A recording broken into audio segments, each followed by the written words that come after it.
இந்த அறவேக்காடு அரமண்டை என்ன சொல்கிறான்னா வந்து அதாவது வந்து எழுத்து சீர்திருத்தத்தை பற்றி தொடர்ந்து பேசிகிட்டு இருக்கான். ஒரு 5 வீடியோ பேசியிருக்கான், கிட்டத்தட்ட 5 இடத்துல பேசியிருக்கான். அதில் என்ன சொல்கிறான்னா, அதாவது பெரியாருக்கு முன்னாடி யாரெல்லாம் எழுத்து சீர்திருத்தம் பண்ணியிருக்காங்களோ அதெல்லாம் எடுத்து வச்சுக்கிட்டு அதை ஒரு புள்ளிக்கு கொண்டு வரான். கொண்டு வந்து பெரியார் ஒன்றும் பண்ணல அப்படிங்கிற இடத்த நிறுவ முயற்சி பண்ணுறான். இவன் ஒரு இடத்துல வந்து வஉசி தான் எழுத்து சீர்திருத்தம் பண்ணாரு அப்படின்னு ஒரு குற்றச்சாட்டை வச்சுட்டான். இன்னொரு இடத்துல என்ன சொல்கிறான்னா, பெரியார் தொண்டர்கள் பண்ணாங்க, அதை பெரியார் ஆட்டை போட்டாரு, காப்பி அடிச்சிட்டாரு. ஒரு இடத்துல வந்து வஉசியோட ஆட்டை போட்டாரு, காப்பி அடிச்சிட்டாருன்னு சொல்லிட்டான். இன்னொரு இடத்துல வந்து பெரியாரோட தொண்டர்கள் செஞ்சாங்க, அதை எடுத்துக்கிட்டாரு அவரு.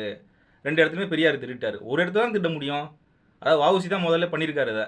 அப்போ வந்து வஉசியோட வந்து பெரியார் தொண்டர்கள் காப்பி அடிச்சிருக்காங்க, அங்கேருந்து அவர் காப்பி அடிச்சிருக்காரு. அப்படி சொன்னால் நியாயமாக இருக்கும். ஆனால் அப்படி சொல்ல அவன், ஏன்னா கிடைக்கிற இடத்துலாம் பெரியாருக்கு எதிராக கோல் போடணும் பார்த்துங்க. இந்த எழுத்து சீர்திருத்தம் வந்து வஉசியே நேரடியாக பண்ணல, பல புலவர்கள் பண்ணதை வந்து அவர் வெளியில் கொண்டு வந்தார். ஓகேங்களா, அப்படிதான் சொல்கிறாங்க.